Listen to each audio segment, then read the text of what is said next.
What up, everybody? Welcome to this week's episode of the Average Joe's AJXOPOD podcast. Max and Nick here with Max and Nick's here. I can't talk. Been speaking half Spanish and English today, and it's fucking me up, I guess. Yeah, there you go. Yeah, it's hump day, bro. Like you're on the backside. You're already thinking about the weekend. Like, yeah, I get it. You know. Yeah, I don't know what it is. It's fucking tongue practicing your drunk talk for the weekend. You know, as you go out party. I get it. Well, I'll be working this weekend, unfortunately, but you know, it is what it is. But sometimes that can be a party, and most of the time it's shit. But sometimes it can be a party. Yeah, you know, I drank some wine last night. First sip of alcohol I've had since Cinco because I was so fucked up. It was pretty chill. And because I was drinking the wine as I was making our website finally, I just showed Nick the website. It's pretty much ready to go. It's technically it's live, but we got to write some blog post up there, and we'll do that this week. And I got to get the its own domain name to make it a little easier to search. So I think it's right now. I'll share it right now, actually. Technically, the domain name is AverageJoeXOPod.wixsite.com. We're going to try and get that domain name, maybe AJXOPod.com, you know, whatever's available. So we'll see. Yes, we'll get that rolling this week. And then, I don't know, you said you had some topics you wanted to write about. So you working on those? Yes, sir. We'll get some posts out ASAP, so that way you guys can not only listen to our beautiful songbird of our generation voices on the podcast, but you'll be able to read our,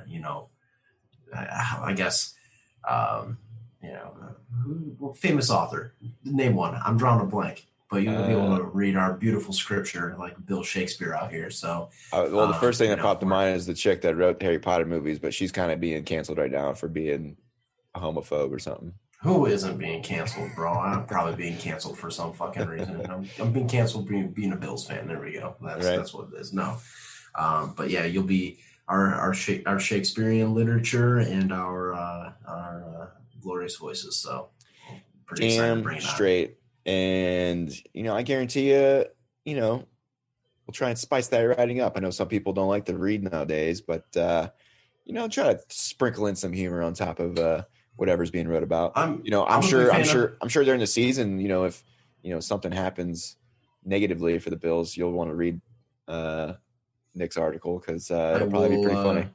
Listen, especially if I write it like immediately after the game, I will be fired up. So it usually turns out pretty good. Typically my type of reading though, I mean, considering I did graduate from college, picture books are typically my go-to. That's about what my brain can handle anymore.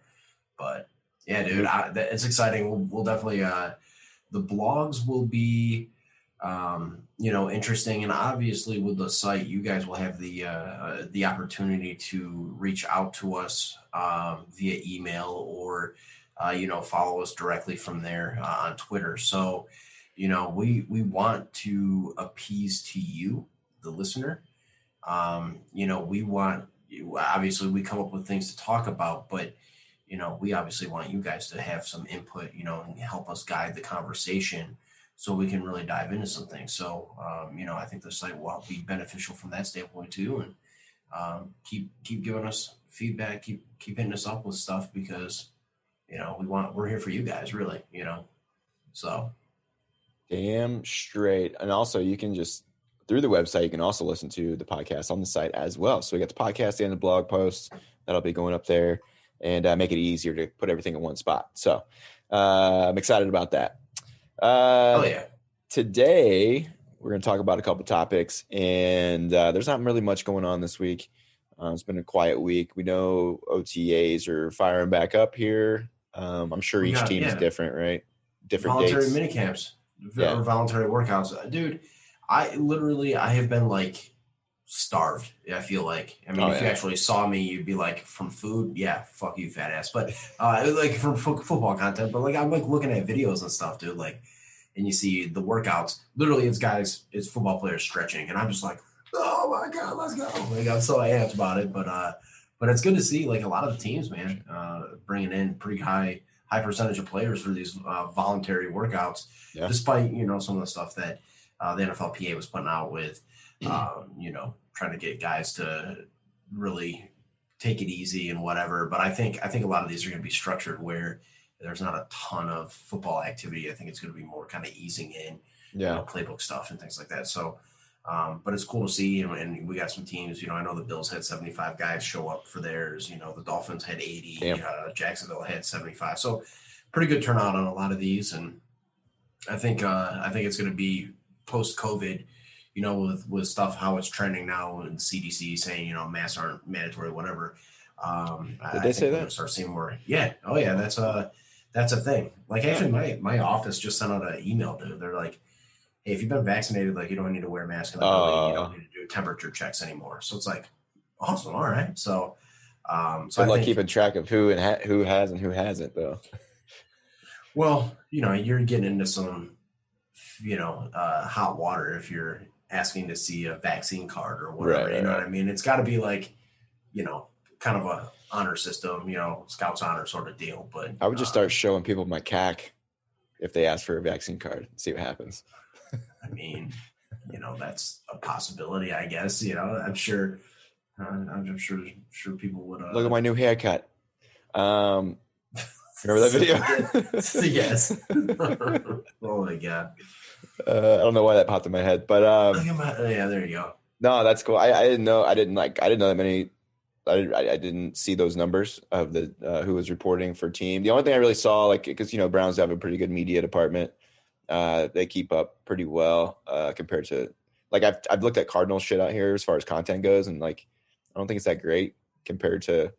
I just think Cleveland's media team and the Bills do a good job with their little series that they do during the season that you told me about that I've watched. The embedded series, yeah. Yeah. But no, from what I've read, I guess JOK has been. I mean, obviously they're just because they had last week they had the rookie like OTAs and. They're just saying like little things like he doesn't make the same mistake twice, and like you can just tell like he's just a fucking athlete, man. He's gonna probably plug in and play right away, I would imagine. So, but it'll be interesting, and maybe we can I'll dive in and see when just try and see what content's being created among all these OTAs and what we can get. Again, like you said, like a lot of it's probably just going to be mental stuff, not a lot of physical practices. You probably won't get that until. Camp starts here in about 2 months, or what are we in? What are we in? We're almost in June. It's almost June, man. We're about month and a half or so. Yeah, got a couple weeks until June starts. As soon as camp starts, you're literally right in the preseason games. How many preseason games are there this year? I was trying to look at the schedule. It was only showing one. I thought 2, but I will look it up here real quick. But yeah, I thought they only cut out one game, but it might be more. Let's see the full schedule, which is fine. No, dude. I mean, you're talking about like OTAs and stuff, and like some of these voluntary mini camps, and if you're getting a good turnout, especially with vets and the rookies, I mean, it's a good opportunity for some of these vets to come in, get familiar with their new teammates, really set the standard, etc. And then you're good to go. It is two. So the Bills have 2. They play Chicago and Green Bay in the preseason, and then it rolls right into the regular season. Looks like Bill's first one is the 21st of August. Okay. So. No, that's cool, man. I think against the last Bears, year, you get to see Justin Fields like right off the rip. Hell yeah, dude. I don't know. I think that's cool because last year I think that it was probably harder for them to. Kind of see the players. I mean, they practice every day, so they're evaluating these rookies and these young guys every practice. But to see them playing a game, is kind of a big deal. But I feel like that they can get a good idea in 2 preseason games. Because I mean, even that dress rehearsal, that third game was like, I think you kind of knew who was maybe making the team at that point. So I think the COVID stuff actually has shifted maybe the way NFL has done stuff when it comes to cuts and all that. You get kind of like a split opinion on preseason games, right? You get the camp that says eliminate them completely. Some of the starting players like to have them completely eliminated. Just risk an injury, like it's just 2 extra games that you could potentially get hurt in. And I understand that risk. When you're looking at it from a front office or a ownership or a coaching standpoint, it's extra time and extra film to be able to get to evaluate some of these guys. You got a guy on a roster bubble and he steps up in a couple preseason games, maybe not in a starting role, but on special teams reps, things like that make a difference. That guy could go from being we're not sure about this guy to, all right, well, he performed well and is, landed a special teams role with the reps that he's getting there, So some of those bubble players, I think, really appreciate the preseason games and the reps that they get in live action. The front office and coaching staff also appreciates that. Plus, it's just, kind of a way to get back into the swing of things. You get hit a little bit, you kind of, ramp up into football season. Now, but again, you could see season-ending injuries, but that could also happen walking off the bus to practice or, to stepping on the field in training camp at any sort of time. So, it's kind of a double-edged sword there, but I think it's beneficial to the product, especially getting off the start of the season right away.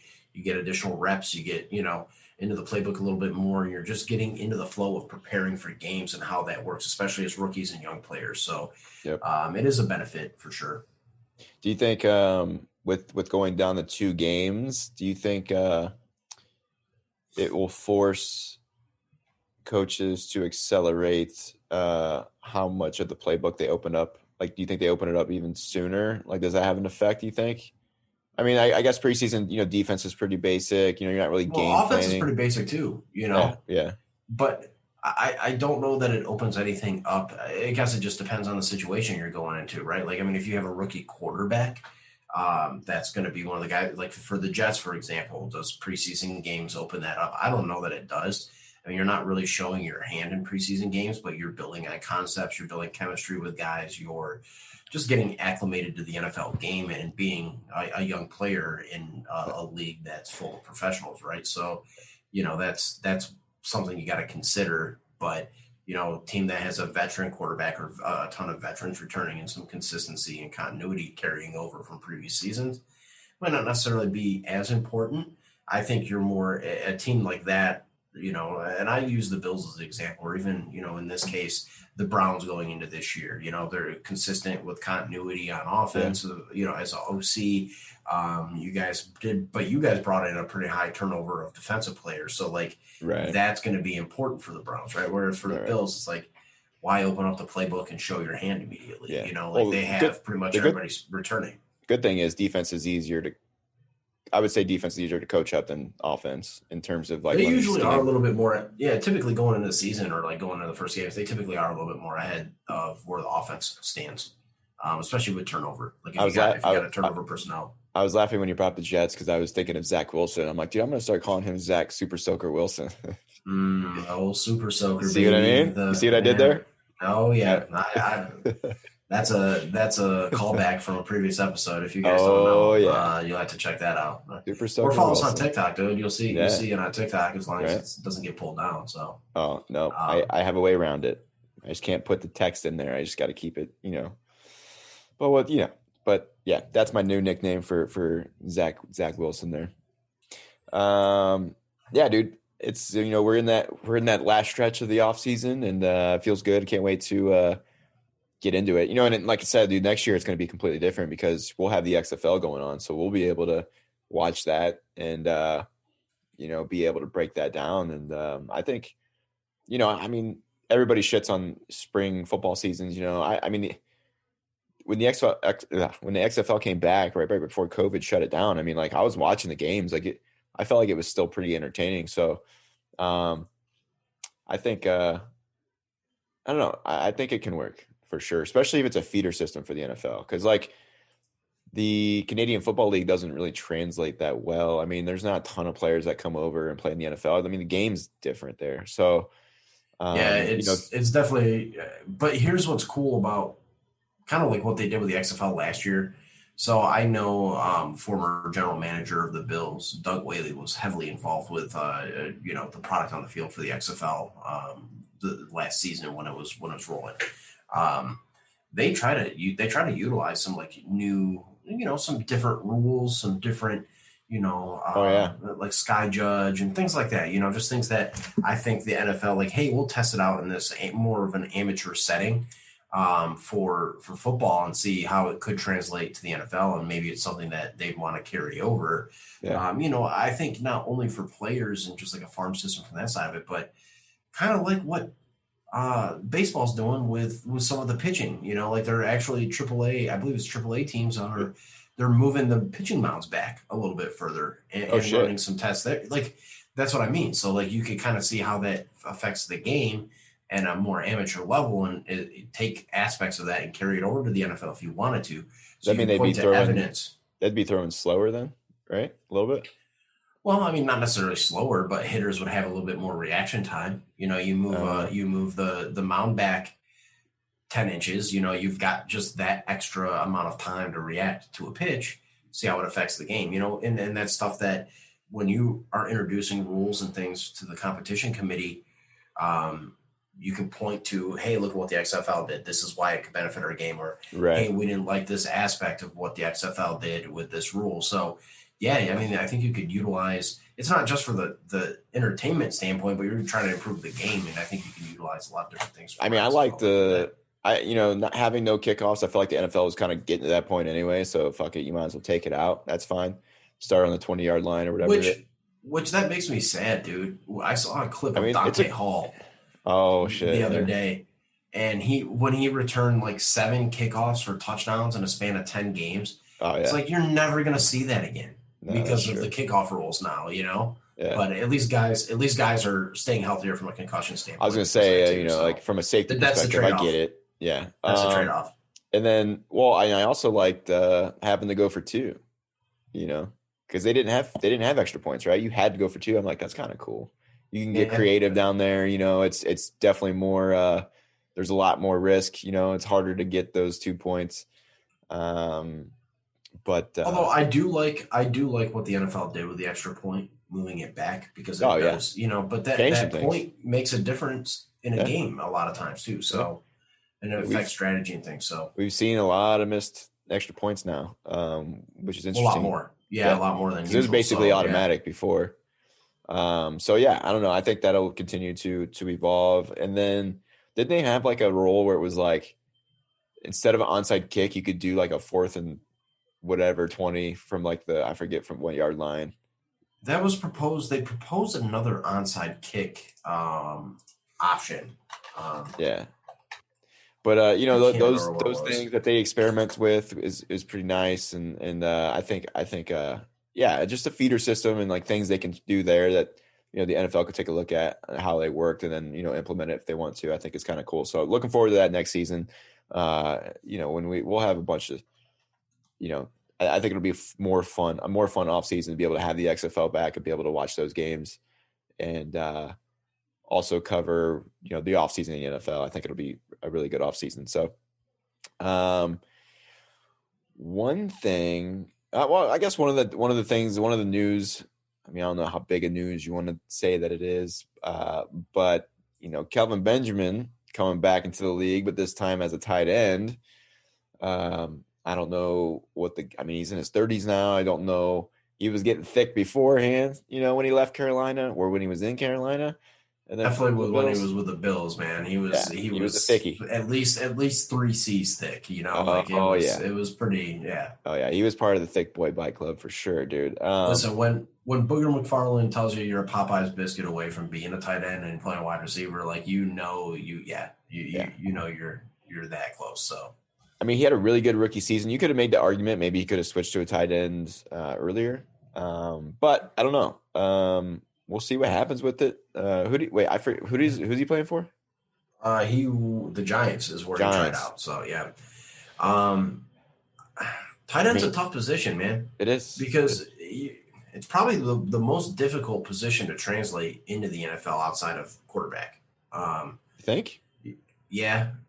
because here's what you're looking at. You're looking at, not only do you have to learn a route tree and learn to be a professional route runner at the NFL level, you also got to learn inline blocking That's techniques true. and schemes.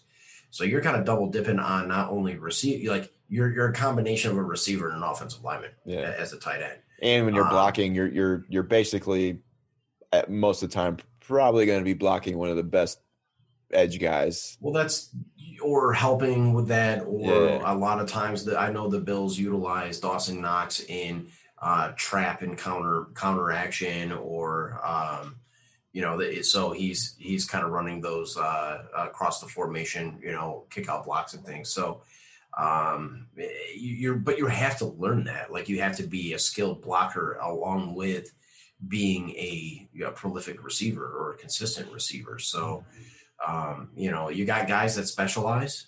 Lee Smith is pretty much an extra offensive lineman for whatever team he plays for. And then you got your guys that are just offensive weapons and don't necessarily bring a lot to the table in the run game. So it makes it tough. It makes it tough as a transition, because you're splitting reps between learning how to be a better blocker on top of also learning the route tree that you're supposed to run as a tight end. So yeah, I don't know. I mean, the dude's got the body to block, that's for damn sure. So we'll keep an eye on it, but it's kind of one of those things that we talked last week about what's his face? Oh, Tim Tebow. It's. How could you forget Tim Tebow, bro? Come on. I know. It's a tough go, man, being in your 30s and trying to play a new position like that. So we'll see. We'll see how they go. I just find it kind of interesting that teams are doing this. I mean, there's only two. When you think about all the bodies that the young players that are probably available to bring in, it's just kind of interesting. But like you could make the argument for Kelvin Benjamin. Hey, he's been an NFL receiver. He's came in as a rookie and had 1,000 yards. So he knows how to play at the NFL level. So you can make that argument. Whereas Tim Tebow, played quarterback. So, but speaking of receivers and charts, when Nick and I were talking here about what we were going to talk about today, there was this chart I stumbled upon that was very interesting, because we've talked about receivers a lot of times and why it's kind of like, I don't remember last year, but this year, there were a lot of receivers went in the first round, and it was kind of one of those things like, man, it's, statistically receivers being drafted haven't been panning out, being drafted early anyway. Well, we got a chart here that's lists every rookie receiver with 1,000 total yards plus at least 7 touchdowns, right? And it's a very interesting chart because it starts from 1978 and goes all the way to year 2020. And you'll notice, as you creep into the 2000s, it definitely there's more rookie 1,000-yard receivers, but there is some like gap years. Like you might have a couple of years back to back, and then it kind of will be, there won't be anybody for a couple of years, and then somebody pops up. So going through the list here, 1978, you had John Jefferson, played for San Diego, 1,000 yards, 13 touchdowns. Chris Collinsworth, everybody knows who that guy is. I didn't know he was that good though. But he had in 81 with Cincinnati, he had 1,009 yards, 8 touchdowns.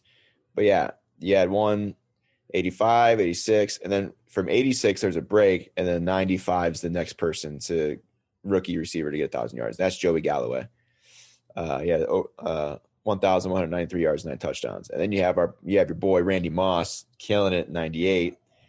The touchdown numbers for Randy Moss in his rookie year, dude, just 17. Unreal. 17. Dude, I remember watching them because I was in his rookie year. I want to say I was in 4th or 5th grade. I can't remember, but they were just kicking ass. I'm like, I don't know how they never won a Super Bowl, because Chris Carter was still kind of at the end of he was still good. He was probably towards the end of his career, but those two were fucking monsters. Yeah. And it's how did they not win the Super Bowl that year? Then they had Smith at running back, who was a good, solid running back.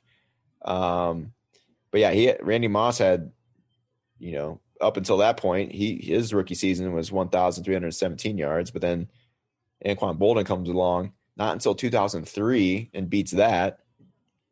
And has 8 touchdowns though. He beat the yardage.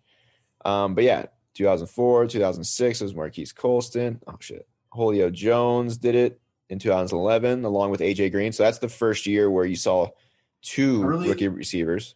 You start to kind of see a shift though in philosophy and some of the rules changes and things. Like when you hit the Julio Jones era, like that's when things really started to shift in the NFL for just how the game was played. Yeah, like what value you place on position players. So yeah, well, and it goes up from there, right? So then in 2013, Keenan Allen. So there's a year break. Keenan Allen comes in 2013, does it, and then 2014 you got two again: Mike Evans, Kelvin Benjamin. Oh no, three in 2014. Then Odell was in there as well. So three there. You get it. Nobody in 2015. Then Michael Thomas does in 2016. Couple year break, and then AJ Brown does in 2019. And last year we had Justin Jefferson and CD Lamb. So yeah, it's definitely shifting. I think it's definitely getting easier to do that, to find those guys. And for fantasy football players, especially like dynasty players and, guys that might want to take a rookie receiver in a later round, like if this chart says anything, it's indicative of A, how the game's changed, like we mentioned before, but B, I think how rookie receivers can absolutely step in and be an impactful player for your team, depending on the situation, depending on what's going on. But just looking at it, you're seeing more consistent, like from 2011 on, like it's almost every year, if not every other year, you get somebody that steps in and is, as a rookie, is 1,000-yard receiver and has 7+ touchdowns. You know what I mean? So it goes to show, kind of where the NFL has been trending for the last 10 years, really. So keep that in mind when you guys are talking about it. And when you look at the draft, which guy do you think out of the guys that were drafted ends up on this list this season? Yeah, I mean, situation matters too, because Michael Thomas. I can't remember off the top of my head. I have to look it up, but there was a few receivers taken ahead of him, and he ended up balling out. So he was a second round guy. So he definitely had some guys drafted ahead of him for sure. Yeah, so I'd have to look and see, like with AJ Brown, like all, what I mean. So it just kind of depends, I think, on the system. Like it's kind of a hard thing, I think, to predict. But it's definitely. This year is interesting because how many receivers went in the first round? Like we have a lot of receivers to keep an eye on, So if I'm gonna hedge a bet on the guy that does it, especially first round guys, Jamar Chase to me. Yeah, he's the guy that I think, because he's going into a really good situation just right off the rip with Joe Burrow as your quarterback. Yeah, hopefully Burrow psychologically is. They say he's ready to go. Knees good. Hopefully he's just, because I think with athletes, like they're good at working out, they're good at rehab and shit, right? The physical part's not the problem. I feel like mentally, taking another hit is the thing that might be more of a problem than the actual injury itself. So. Hopefully Burrow doesn't. Look at RG3 can make the argument. Never was quite the same. Who else after injury? I know there's more than one.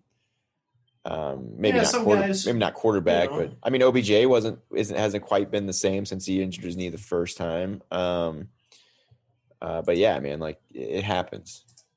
You're playing a game that's fucking brutal, But yeah, I don't know. I'm gonna have to, when speaking of fantasy football, we'll be picking teams. Nick will be Nick will be drafting in 20 different leagues this year. I'm cutting it back, bro. I'm cutting it back. I told everybody wants me. I got hit up to join 2 different dynasty leagues again this year. Like, not cutting back. I'm actually going to drop out of a few leagues. Like, I can't do it, man. I just can't. It's insanity. So yeah. I don't know how you did that shit. For anybody who doesn't know, Nick was in like 11 leagues last year. I don't know. It's fucking stupid. Yeah, it was ridiculous. It's a job. It's a job at that point. Far too many. Oh, speaking of though, what's great? I don't know if we talked about this. So finally, that was the bad thing about living in Arizona, right? Weren't allowed to do because like they have casinos, but they're on Indian reservations. But like so like you couldn't do sports gambling, so you couldn't do DraftKings, you couldn't do fucking none of that. What's the other one? DraftKings. FanDuel, but now they passed something where they came to a agreement. So now this football season should be able to be doing some DraftKings and FanDuel, and I'll be all over that shit. Dude, do best ball. Have you ever done best ball before? Never even heard of it. Best ball is awesome. So it's a kind of a different strategy, but essentially you pick your lineup and you just leave it. You pick your guys and you just leave it. And it's literally the top guys that score in those positions. So like you have your roster like you normally would, right? Like starting quarterback, running back, you know, 2 wide receiver, flex, whatever. But you pick your team and then you just set the roster, or, you know, your roster is your players. Whoever scores the most points gets slotted into your lineup, and that's how you accrue points over the season. So obviously you get backup players and things like that in case you get injuries, whatever. So, you know, you draft, like I seriously did last year, probably 15 different best ball drafts, where it was like, hey, you know what, it's $10 a pop and we go in and you pick your teams and you're good to go. And we did it for like individual events throughout the season. That's what makes it cool. Like, hey, I'm gonna throw $10 in and it's going to be the first day of training camp best ball draft. All right, let's draft a team. Or, you know what I mean? But as you draft and, you know, you get further along, obviously injuries happen and stuff, but, you know, as you go through the season, it's just kind of fun to like see. So like, obviously your young players, like your best ball quarterbacks, you know, you're looking at Pat Mahomes, Josh Allen, Lamar Jackson, guys like that. But a good late round sleeper quarterback might be, you know, you might want to look at Justin Fields as a late round sleeper best ball quarterback, or Jalen Waddle as a late round, you know, or a later round, mid round wide receiver for best ball. You know, just to kind of get guys that are like, they're not proven, they're going to go a little bit later, but if I draft him and he balls out, like it's good. So now that you have that available, I know those platforms do have that. Try a best ball. You can pick anybody. Try a couple best balls. You can pick anybody. I mean, it's just it's a normal snake draft and it goes certain rounds, but it's not, I got to draft for a specific position, or, you know, the philosophy is a little bit different than a standard redraft league would be. Yeah. I'll have to look into that fun, shit. Man. Yeah, dude, I'm pumped for that. Take my motherfucking money, dude. Yep. Speaking of money, I'm gonna invite you to FanDuel and stuff, so that way I get credit too. That's fine. You can do head-to-head shit too. It's a lot of fun. Dude, that's fun. I'm glad Arizona opened that up. We might have to do some head-to-head shit to make it entertaining for this podcast, dude. Maybe raise the stakes, dude. We'll be shotgunning beers all fucking day. I might have to. I mean, it might turn into, you know, loser has to butt chug some vodka or something. You know what I mean? Like it's gonna be. It's get weird. It'll get weird with it. Whatever. Speaking of money, you know, this whole Rodgers saga. I thought you were gonna go with speaking of butt chugging. I'm like, oh god, here we go. But go on. No, speaking of money, I like where this is going better. So yeah, you know, I didn't have a story for that. You know, never seen anybody do that. Thank God. I do have everybody. You know, Tony. Tony would probably. That's one thing. You know what? I should text him. Be like, hey, you know, one thing you never did was butt chug, and I guarantee you guys just need. I've seen people take. I've seen people at Bills games, or at least videos of it, where they like poured shots down people's ass cracks and like did, you know, like this dude was like face first into this chick's butt, and they did a shot down there. So like, I mean, I've never seen an actual legit one of those, but that would happen sure in if Bills you wanted to tailgating. Yeah, and you know what? They're going to be allowing fans and stuff back at the stadium if everyone's fully vaccinated. So, you know, I would think that it might get real crazy, especially for a year hiatus there. So listen, if you're the guy that's in that all up in an ass crack like that, you ain't worried about COVID, dude. Come on. Well, yeah, that's part of it too. Like, yeah, I'm pretty sure people have gotten potentially worse things at a Bills game than that. But you know, I mean, I'm speaking lightly of what COVID has done to the world so far. But yeah. I was gonna say this whole Rodgers saga. You know, I think he got offered some more money, but you know, it's funny because Green Bay's ran a little differently, right? Because I didn't really quite understand it, but from my understanding, like they don't have the fans own the team or some shit, right? Yeah, it's such a weird thing. I can't really grasp that idea. I don't really understand like how it works, but you know. Rodgers is what? How long has he been in the league? 16 seasons, dude. Like he's got a big contract. Money's not the issue. Like he's been pretty.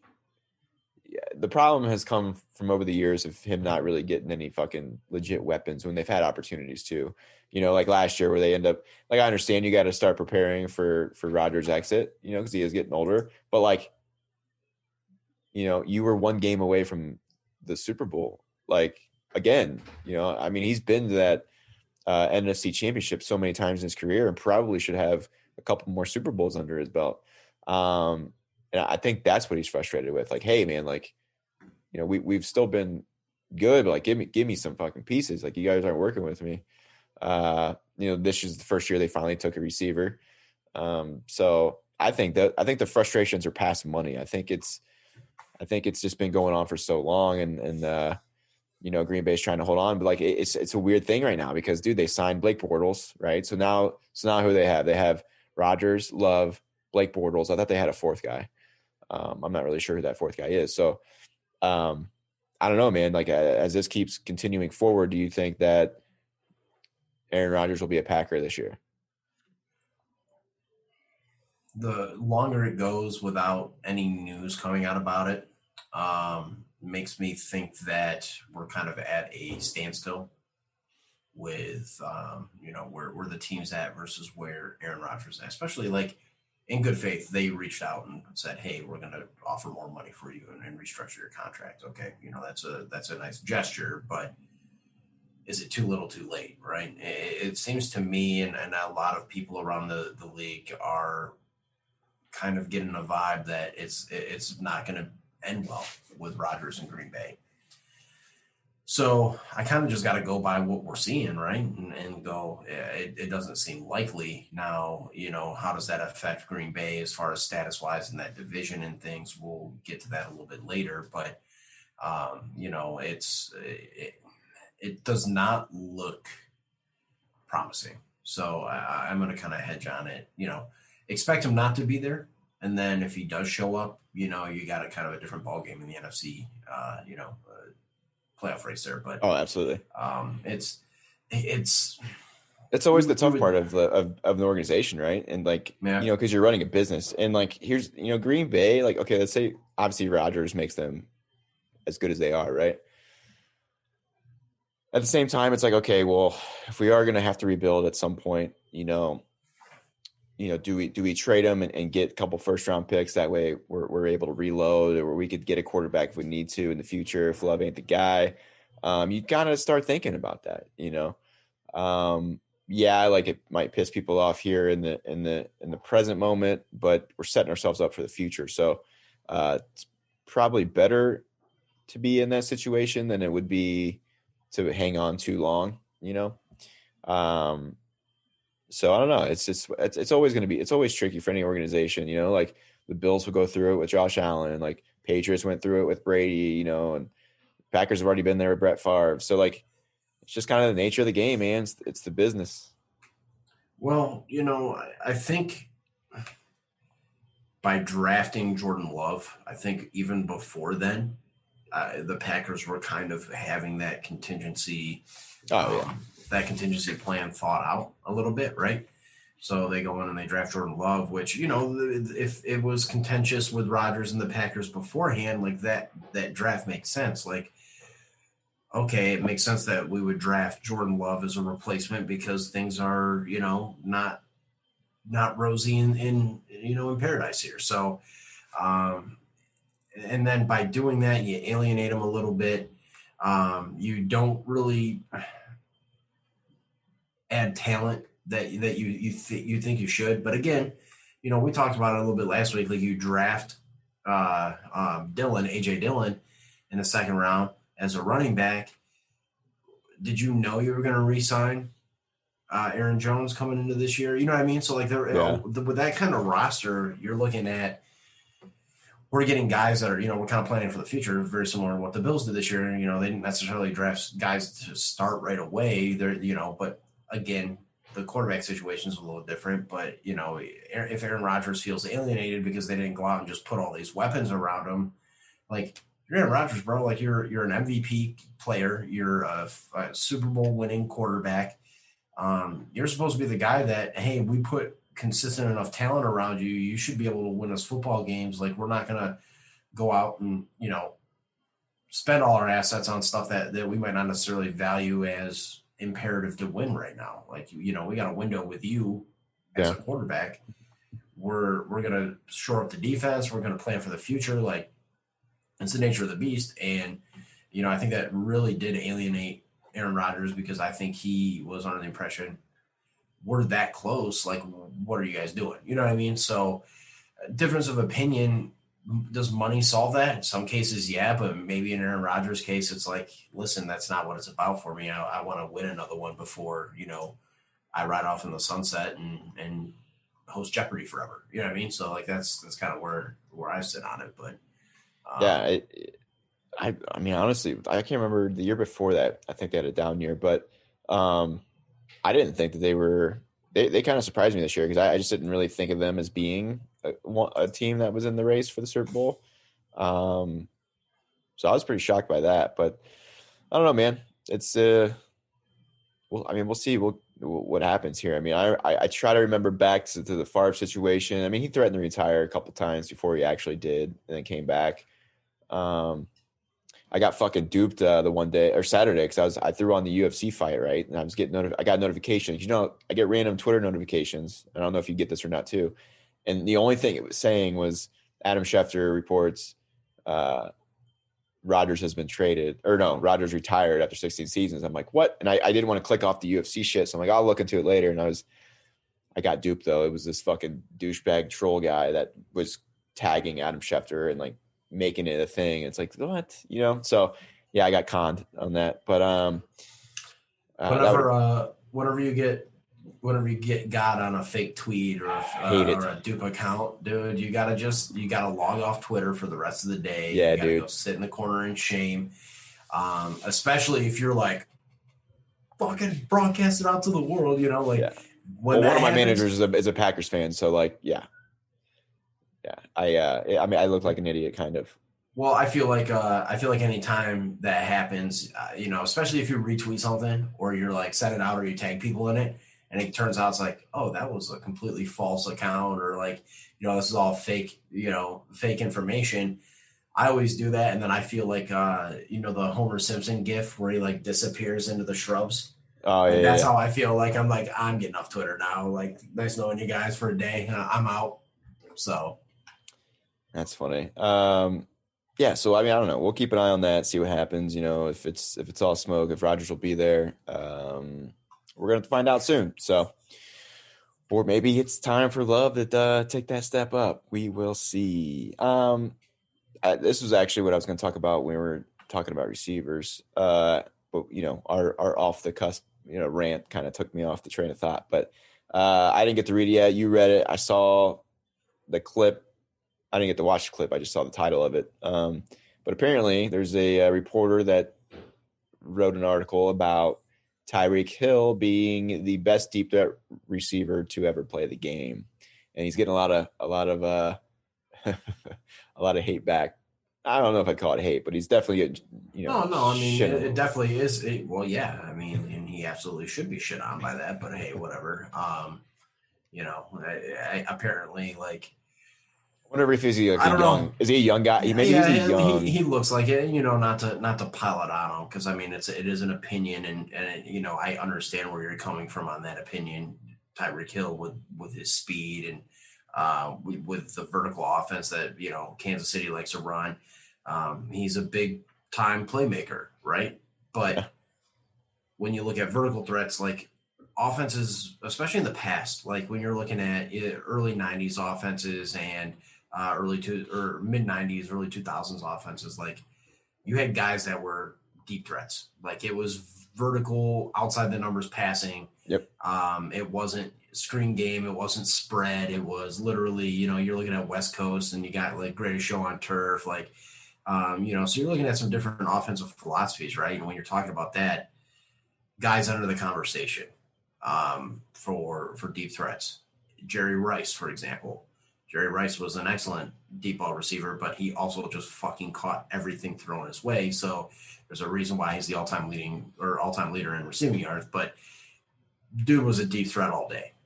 And I don't know if this guy just like realized that, or maybe thought that the NFL was just like conceived in 2015 or something. I don't know.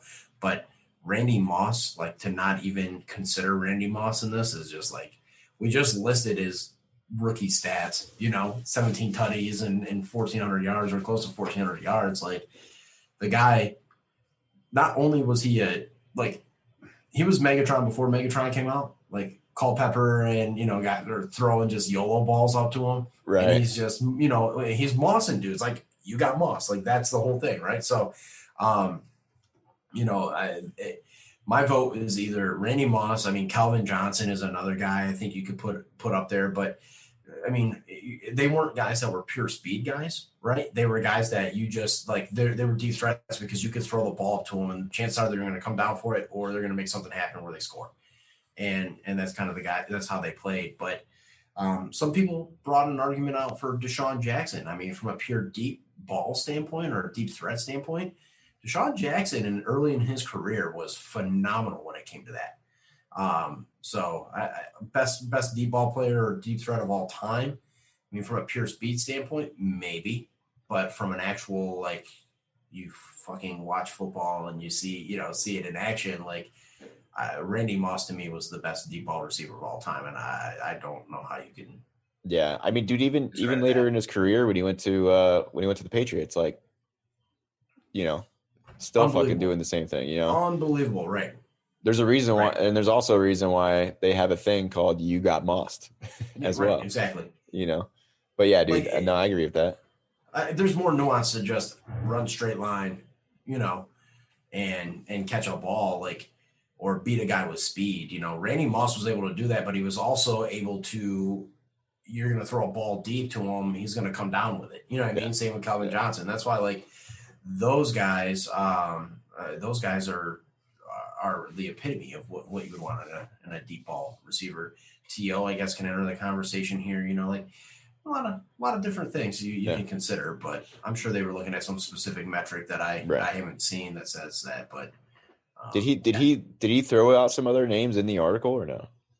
No, it wasn't even an article. It was just kind of a statement, like, hey, this is the guys, whatever. I thought he wrote an article, but no, I mean, like, to not even have Jerry Rice in that group either is pretty ridiculous, There's a lot of guys, Yeah. Randy Moss almost had two separate components to his career. He had his Minnesota career, and then he had the 2 seasons. What wasn't it? 2 seasons? I know it was definitely 1 season where he was at least out, one. I thought he had a couple seasons where he was just like, just baller with New England. So, you have 2 different quarterbacks and 2 different situations to really pull film on from Randy Moss. So that's my vote. Like, if you're gonna give me the option, like, my vote's Randy Moss.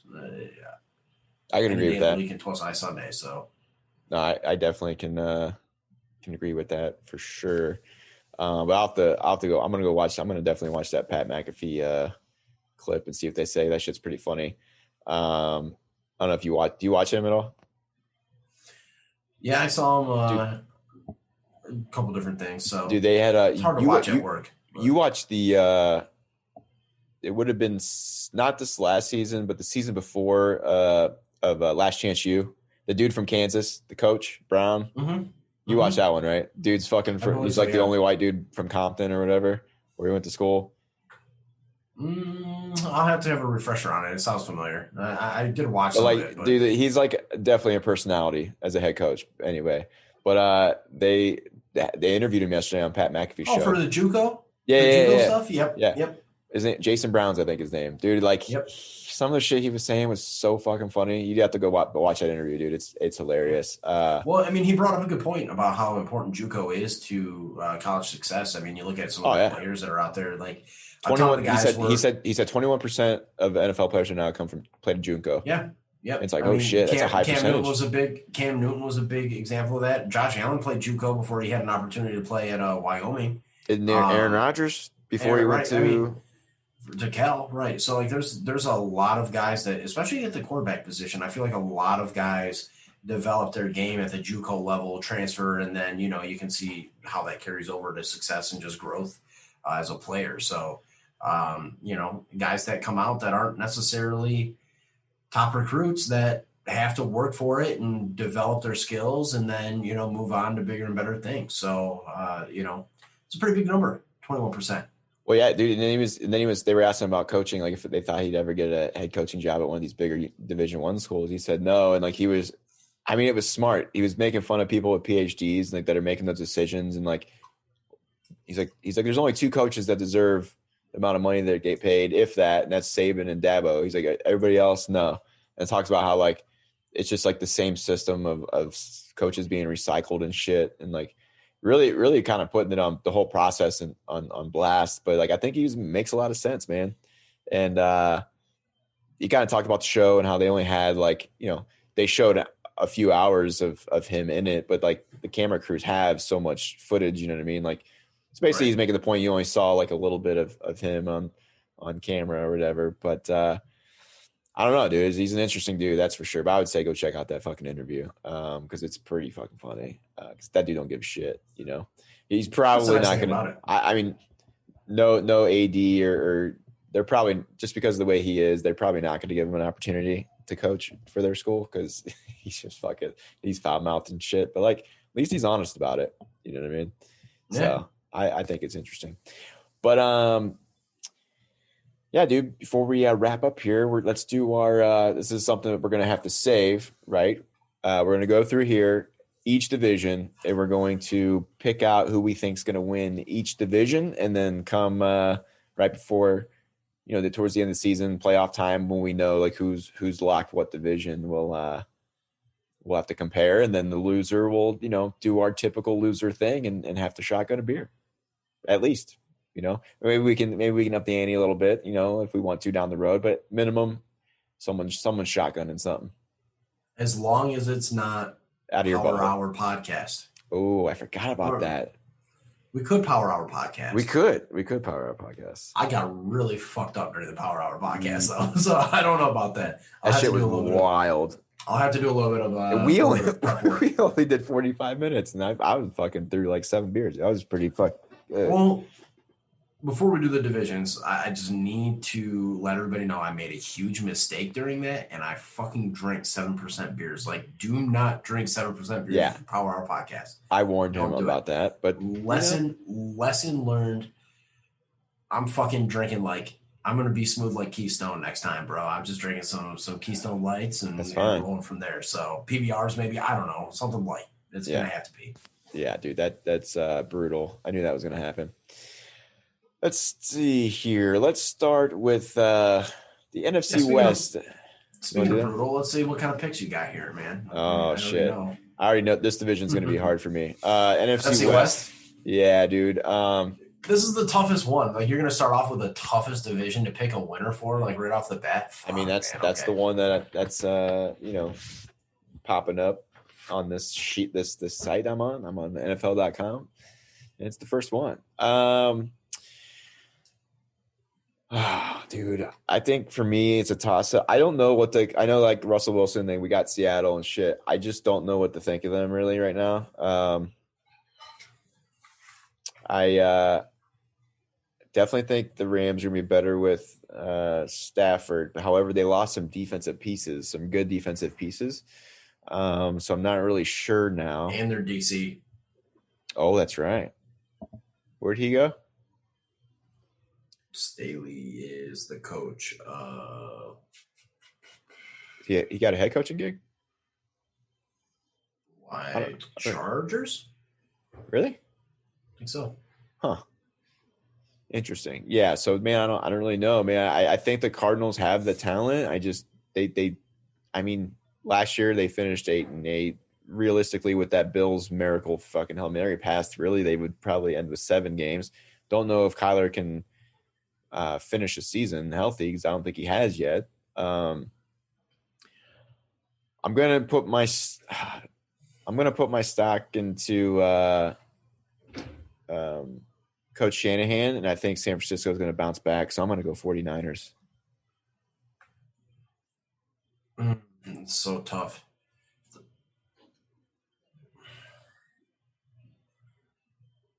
I am going to go with the Seahawks. All right. As reigning champs. I can see the 49ers.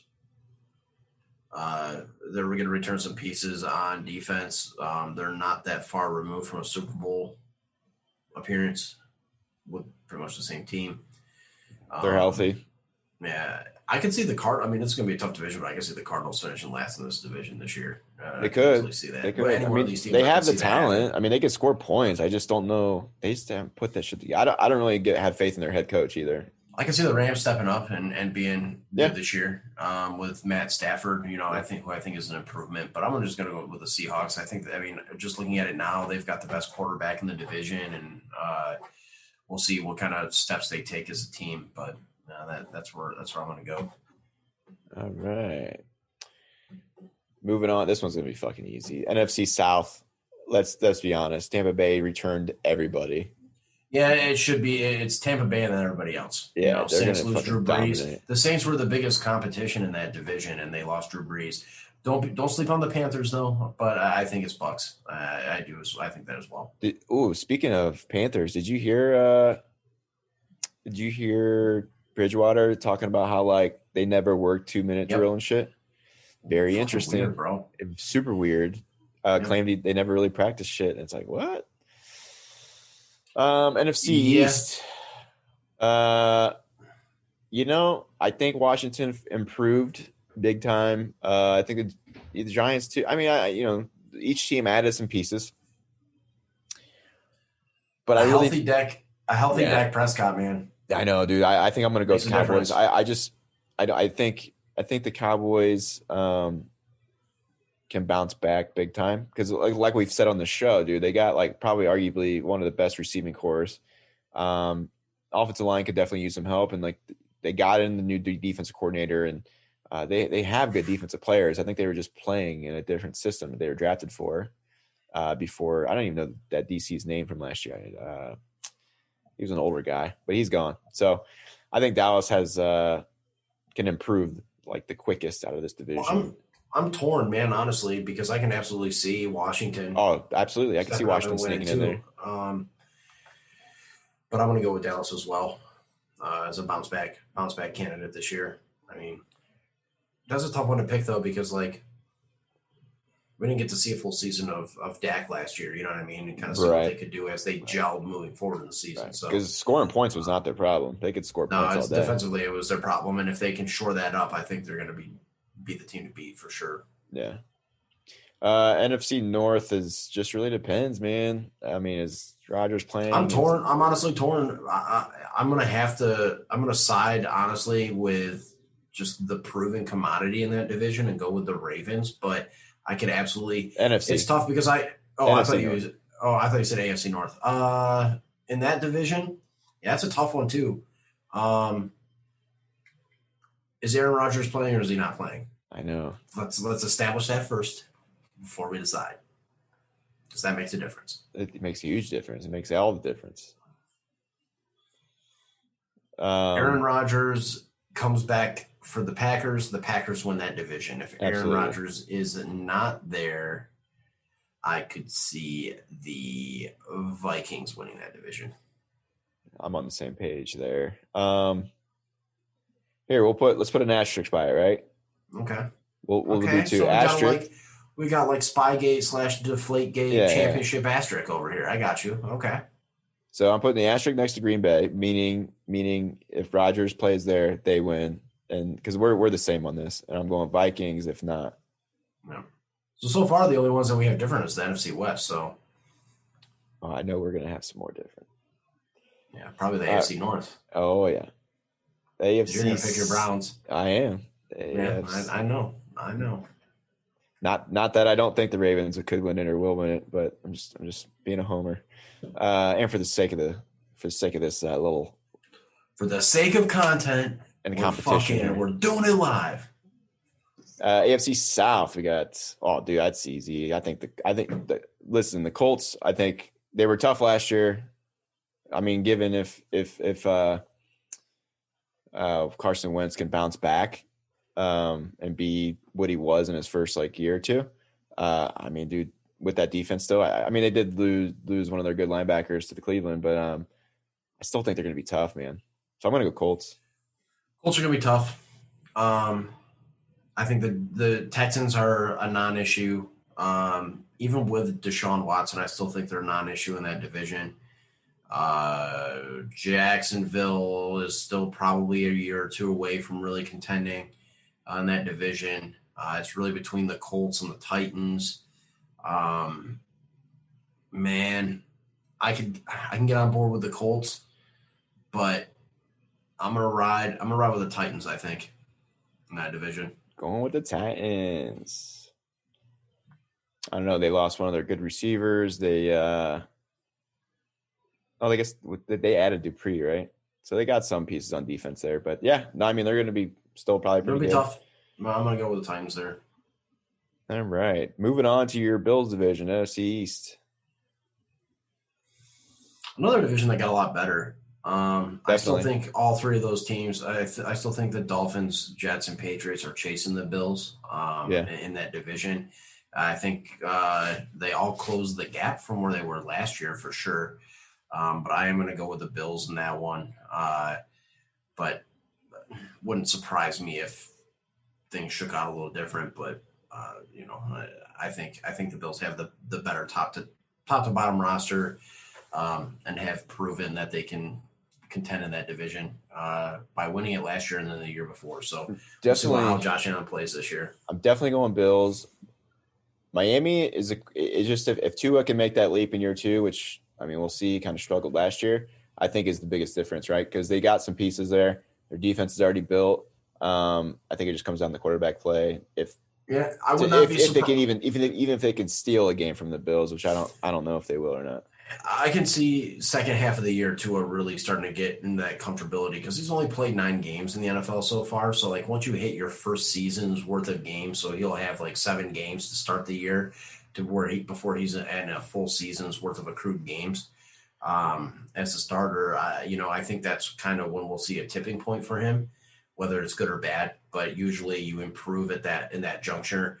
I look at it as if you look at, specifically how Josh Allen performed in his first 16 games of his career versus the second 16 games of his career was a huge jump in that second 16. So yeah, you're going to see that. And then, you got 2 rookie quarterbacks with the Jets and Patriots.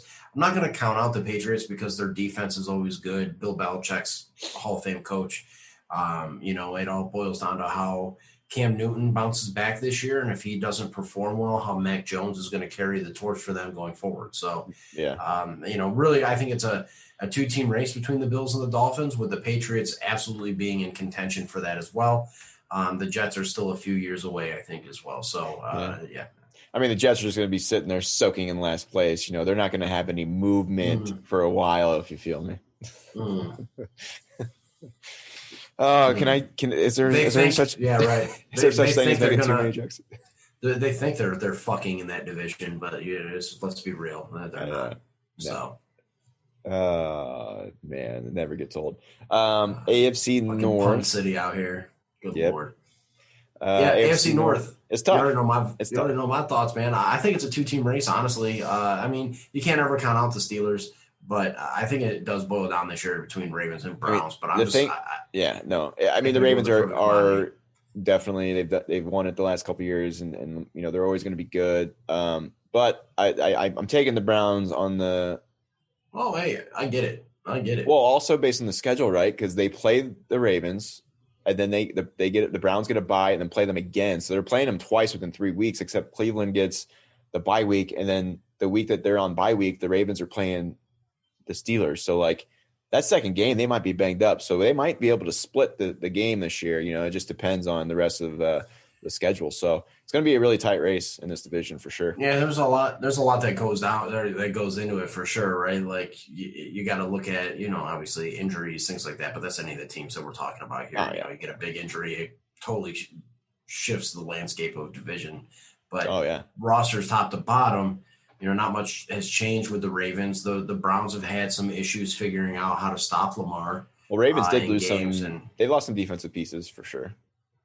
They also they replenished that side of the ball a little bit though, and they improved on offense with Bateman, coming in. It's going to be an interesting division. That's probably going to be the most exciting division race out of any of the teams that we're looking at, besides the NFC West, I think.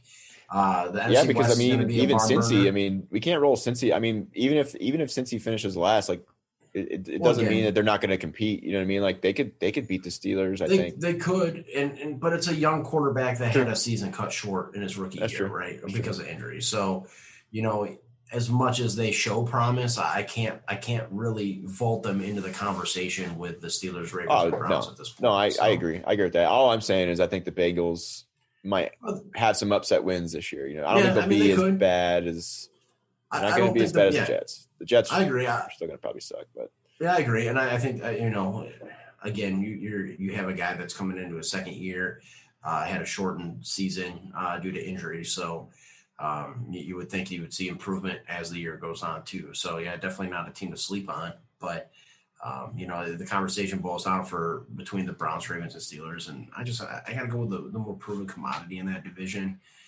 We saw how the Steelers fell apart a little bit last year. I don't think they did themselves any favors. They lost some key pieces this year. So I really think it's a two-team race. I'm going to go Ravens there. But all right, so now we got three different, and it's probably how it's all going to be because the AFC West, the last division, Kansas City basically dominates the whole thing. I was going to say Raiders easy, but I'm just kidding. No, it's Kansas City. It's Kansas City. I will say this. Kansas City should win. But I'm telling you right now, the Chargers are going to be right fucking there. Chargers are going to be a good team. Maybe they don't beat Kansas City, but they're going to fucking be in the playoffs, I feel like. Does Drew Lock take a year 3 jump and vault the Broncos into a conversation of a decent team? It could happen. If games were won off dance moves, yes. But you got to put the yes. If games were won off of knowing rap lyrics, I think they'd be fine. But yeah. But yeah, dude, I'm excited for the season. So here we got it. We got 3 teams, 3 divisions that we're picking differently. NFC West, I got the 49ers. AFC South, I got the Colts. And the AFC North, I got the Browns. So that should be enough. Yeah, we'll throw out a little tweeter poll for you people, for you listeners, and see who's going to have the most correct division picks. Even though we only had 3 different, but we'll throw a little Twitter poll out. We'll do something. Maybe we can. It's just to validate. It's just to help validate the fact that I'm definitely winning this. So it'll be nice to see that people agree with me as well. I mean, I'm just talking shit. There was a stretch of games last year where you had to drink a lot of beers back to back. Yeah, I got a little over cocky on my picks, my weekly picks, and it bit me in the ass hardcore. So. But yeah, we save all this for the words of Sean McDermott: hungry and humble. All right, hungry and humble. We might have to put out another poll too, maybe just to get interaction. Just kind of what we just did. See what other people think about each division and who they think will win. And to do that, you can tweet us at AJXOPod and then follow our TikTok also at AJXOPod. And the new website hopefully is the same name as that. We will find that out here within the next week and be ready to share some of these blog posts we talked about at the beginning of the episode. So we're rolling. We're getting there. Season is upon us. And man, I think that's all we got for today. Yes, sir. But if you want to say this, what's that? Good. Before we sign off, the AC in our office broke apparently because it's about 85 degrees in my office right now. Damn. I like the last half of this podcast, I have been just like fucking roasting. It's a greenhouse in here pretty much. So, well, we're not, at least, because we bring the fire. We bring the fire every day. All right. Yeah, we do every day. But yeah, I don't know. We will get this up and we'll talk at you guys next week. I don't know what about yet, but we'll figure it out. So until next week, y'all be sweet.